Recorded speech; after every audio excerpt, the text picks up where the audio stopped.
Well, happy Sunday, everybody. Been working on this thing all weekend. Got her all back together, and I got everything done on my list except for these tailpipes, because the adapters I got aren't going to fit over what they've already cut. And as you can see, these have already been to the muffler shop once. These are the Flowmaster 2.5s, but here's what I got on the exhaust wise. I got my X pipe is on there with the high flow cats, and then I do have my straight through 3-inch mufflers, just no tailpipes.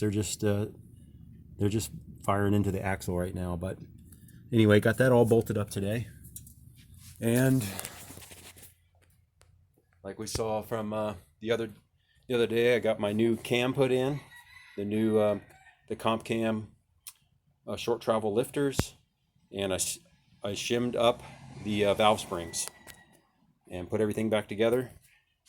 And I actually cleaned up a little bit of the wiring down here. I put some loom on the fan wires, so kind of cleaned all that up, flushed out the radiator. I'm actually running a little flush in there right now, and I'll let you guys hear how she sounds with mufflers and cats, but no tailpipes.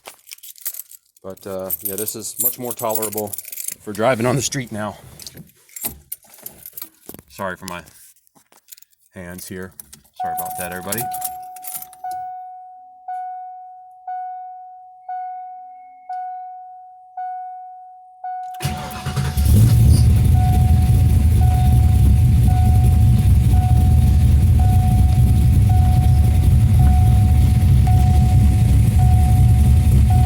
So if you notice on the tack, when it went up and then it stopped at 6,500, it stopped at 5,000. That's actually a feature of the Pertronics box that'll let you know where your rev limiter is set and where your launch RPM is set, and then you can make adjustments from there.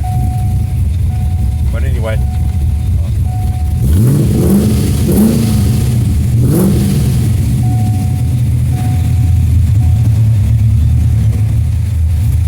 so still got quite a rumble to it. It's still loud, but not as loud. So we got the ceramic headers in. So we'll just let her warm up and check for exhaust leaks and whatnot. But it'll be quieter once I get the tailpipes on there.